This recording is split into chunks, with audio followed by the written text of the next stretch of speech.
Assalamualaikum. Waalaikumsalam. Aya penciteun tah juragan? Woi. Pan sia nanyakeun penciteun. Beusina cenah aya budak ngakal. Kieu man. Bapa rek nanya ka maneh, apa aya keneh? Apa teu aya ieu pagawean teh? Kebon karet beres cenah. Namung sawah aya satempat deui anu can beres. Nah. Di mana? Anu aya di sela-sela gunung. Kabelah wetan gunung, kabelah kulon gunung, Pak. Di sela-sela gunung anu 11 petak. Ai saung maraos caina meuni curcor tapi ieu jalmi eueuh nu wantuneun, Pak. Keung hawana. Nah. Jadi can beres teu can, Pak. Karman aya budak milari pada melantuh ngaran si Ahmad. Coba sugan kersaeun. Coba gawekeun ku maneh. Di mana cenah juragan? Tuh di luar cik. Kumaha maneh pokona mah. Berangkat Karman keluar, Pak. Eta puas Pak Karman somong jeung teu kaburi aing teu deungeun. Noel Ki Ahmad geus lain kuleungeun ku suku. Jadi jelas kasomongan Pak Karman teh eta Noel Ki Ahmad dugi kalabah lain kuleungeun ku suku. Malik Jang. Celenge we Ki Ahmad teh. Budak kolot sia teh euy. Cek Ki Ahmad sedeng we cenah Pak. Lain ku bapa rek disebut budak da kolot, disebut kolot da ieu kopeahna kopeah budak. Coba dibeureum. Make kuncung teh kopeahna. Saha ngaran maneh? Ahmad cenah Pak. Milari pada melan maneh teh sumuhun. Ye, Bapak ngomong ieu nya. Lamun maneh digawe dina hiji sawah anu kadituna gunung ka dieu gunung kumaha daek? Di sela-sela gunung. Ai saung mah aya keur sare maneh cai genah. Ngan syaratna aya ieu teh Jang. Syarat kumaha cenah Pak? Abdi mah di mana ge kersa. Kieu. Timulain macul nepi ka waktu panen maneh kudu tanggung jawab. Teu bisa sakarep maneh. Kudu wani pol salama ti macul dugi ka hasil. Kurang leuwih 7 bulan. Sanggup? Sanggup wae cenah Pak. Hama sanes kanten basmi ku maneh. Kudu dibarantas sebab teu bisa hasil panen urang lamun hama diantep. Mesing turun ke anak incu gejang masalah hama mah kudu dibasmi. Sebab akhirna teh efekna kasarerea nyeun susah. Ulah aya istilah teu meunang dibasmi hama. Ulah higaning sato hewan beurit jeung sabangsana atawa wereng, jelema lamun ngaruksak tetep kudu ditewak Jang. Komo sato mah. Komo zaman ayeuna mah yeuh, zaman tahun 78 79. Malah nanem padi ge ulah samarangan kudu nurut kana palaturan pamerintah. Melak pare ge kudu pare PUTW. Padi unggul tahan wereng. Gitu maksudna PUTW teh. Tah masyarakat teh lamun bener maruji syukur diberi merdeka ku Allah teh ieu kudu bener-bener program pemerintah teh kudu dibantu ciri manusia nu muji syukur Jang. Sumuhun cek Ahmad eta mah sadaya-daya Pak. Memang salaras jeung palaturan Allah cek Ahmad. Sebab efekna kana ibadah-ibadah keneh Pak. Lamun urang kajadian kalaparan teh kumaha dina ngalaksanakeun salat? Kumaha ngalaksanakeun pembangunan jeung sabangsana? Boro-boro jalmi daek sedekah jariyah keur dahar oge teu aya. Tah anu metak penting teangan sumber ibadah ka Allah teh. ngaman ke negara ibadah, ningkatkan hasil produksi pertanian oge ibadah, ngomekeun jalan oge ibadah, ngabangun saluran cai ibadah. Malah ngarona ge tengah peuting ujang eta teh ibadah, lain ngan ukur salat ibadah teh euy, singarti atuh ngaraji teh. Bener gagah maneh mah. Si Ahmad jaga ya. Nyaho geuning maneh kana cara-carana hirup. Lamun bener anjeun hayang salamet dunya akhirat mah jelas kudu kitu. Hayu jang diantar ku Bapa hayu urang temongkeun sawahna ieu. Paladirin ye kiamat teh sareng pakarman lempang turun gunung ungah gunung netep banurungsit mapai-mapai pancaniti. Telami dongkap ka hiji sawah bener ka ditu pasir gunung kabelah kulon gunung. Sawahna 11 petak. Cai meni curcor bubuhan kaayaan di gunung. Tah mad ye kir keur hees maneh ye. Pae hirup ga dia mah ulah balik-balik. Ai urusan dahar majang dianteran ku Bapa isukna jam 11 sorena jam 3. Sumuhun cenah Pak. Ayo tah ieu sawahna ye. Bapa manggeus kieu marek balik. Mangga cenah Pak.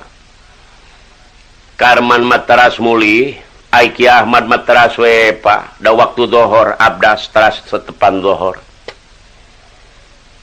Barang beres netepan dohor eta Ki Ahmad turun ka sawah teras bae macul eta Ki Ahmad. Dura asar teu lami sumping pakarman nganteran. Eta Ki Ahmad macul bae di tengah sawah. Barang datang Bapak Karman mamawa sangu cek Pak Karman mah dia teh geura dahar yeuh sangu mah ye.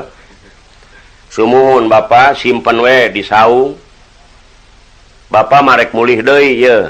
Mangga Pak mulih Pak Karman. Eta Ki Ahmad Pak dur magrib salat magrib dugi ka isya salat isya sangu teu leungit saremeh-remeh acan. Barang datang jam 12 Ki Ahmad tetap salat tahajud. Dur subuh salat subuh, beres netepan subuh berangkat deui ka sawah. Macul deui we Ki Ahmad. Ngan aneh Pak.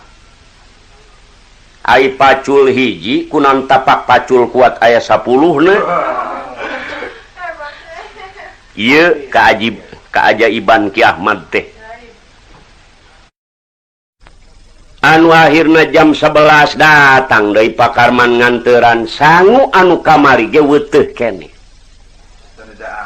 Barang Pak Karman datang ka saung teh Pak goyang kapala pan. Ieu si Ahmad teu dahar. Mad. Aya naon Pak? Kunaon sia teu dahar ieu? Areungap cenah Pak. Oh, lapar ayeuna mah meureun. Simpen we cenah di saung Pak. Oh hayo gara dahar Bapak rek balik ye. Mulih deui pakar. Dur lohor salat lohor. Dur asar netepan asar Bapak Karman madongkap deui nganteran sangu nu isuk aya keneh. Akhirna ambek teh Pak Karman. Babi teh budak ngagawekeun aing ya. Apa dikira deukeut aing mundar mandir kos nu gelok nganteran. Mad sia gede mad. Modar suku aing. Waduh ngambek ieu. Aya naon Pak? Beungeut sia ulah ngagawekeun ka aing. Jadi aing kos nu goblok mundar mandir wadang mawa nu haneut, wadang haneut. Ieu teh jauh ieu teh hayu geura dahar sia teh. Gelepok suku aing. Areungap juragan menyareungap ti kamari setengah kanaon euy. Sumuhunkeun we Pak awas sia teh nyatu suku aing dibabuk sia hulu sia. Paladirin kiamat tetep dur magrib netepan magrib, dur isya dugi kalaban netepan isya, beres netepan isya Pak nyekelan kitab we Ki Ahmad. Barang dugi ka waktu subuh tak Ki Ahmad netepan subuh, barang beres netepan subuh, macul we. Sangut teu leungit saremeh-remeh. Barang datang kana jam 11 deui enjing, Bapak Karman nganturan deui eta ka saung. Ya Allah, sangu aya keneh. Madeureun mah disemat. Modar si kuaing. Aya naon Pak? Ieu si kunaon teu dahar deui wae. Ieu beusi gering sia teh ke juragan ka aing nyelahkeunana, pajarkeun ku aing teu dianteuran. Sia teh ulah ngahesekeun euy jadi kos budak, sia teh nurug cupu kana kopeah sia.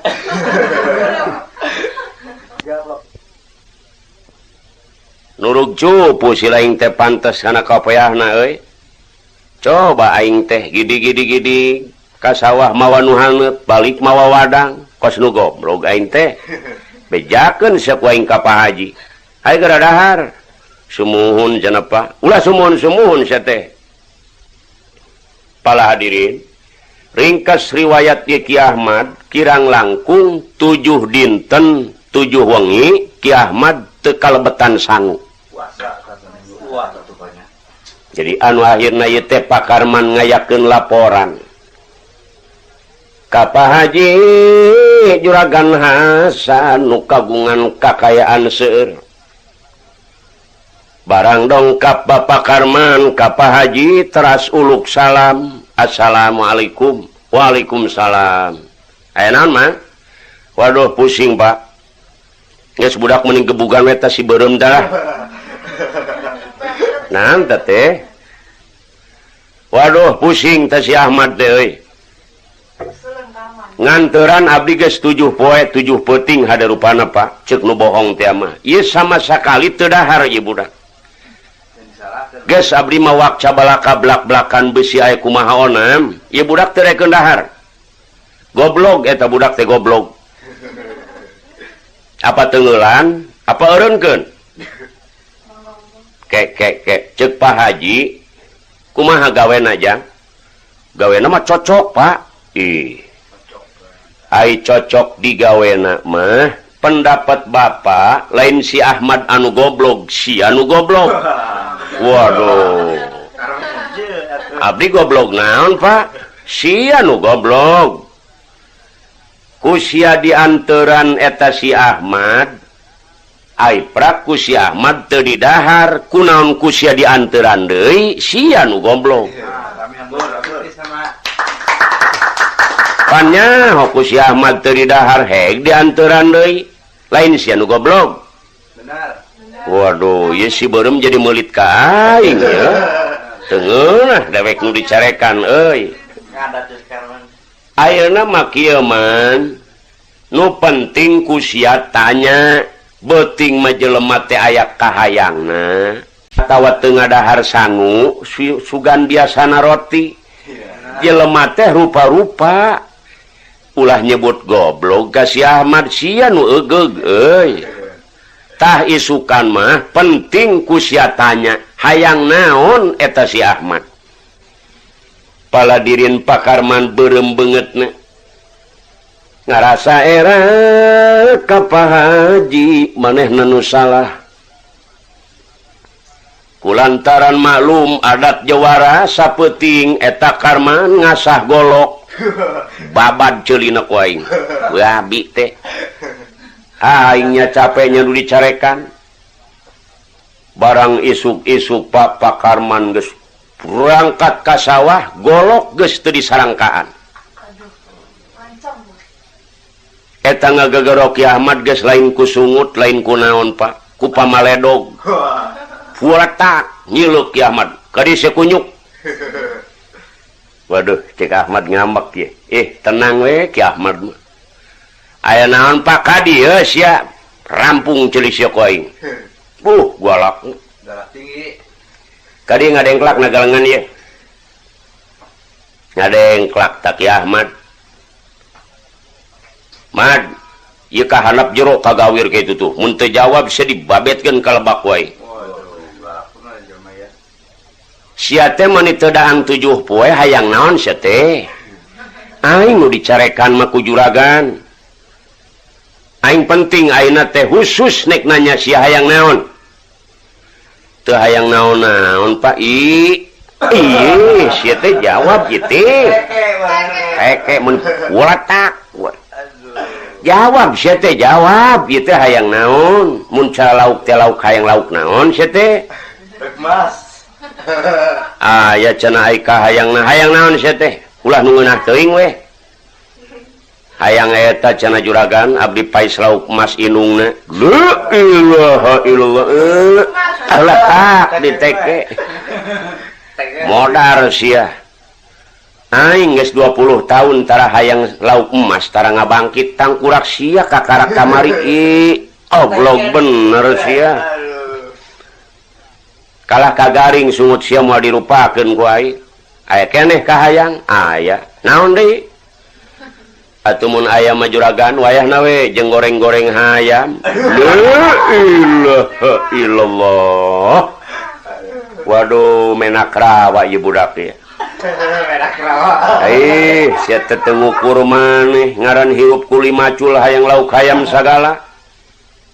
Aya keneh kahayang? Aya. Aya keneh bae. Naon deui? Kieu juragan, punten bae cek Ki Ahmad. Lamun geus aya pais lauk emas jeung goreng hayam, ulah juragan anu nganteuranana. Hayang kusaha sia teh? Cek Ki Ahmad, abdi hayang dianteran kuratna mintarsih. La ilaha illallah. Eta harita keneh Ki Ahmad diragageun ka lebak. Dibebes-bebeskeun dina leutak modar sia ku aing.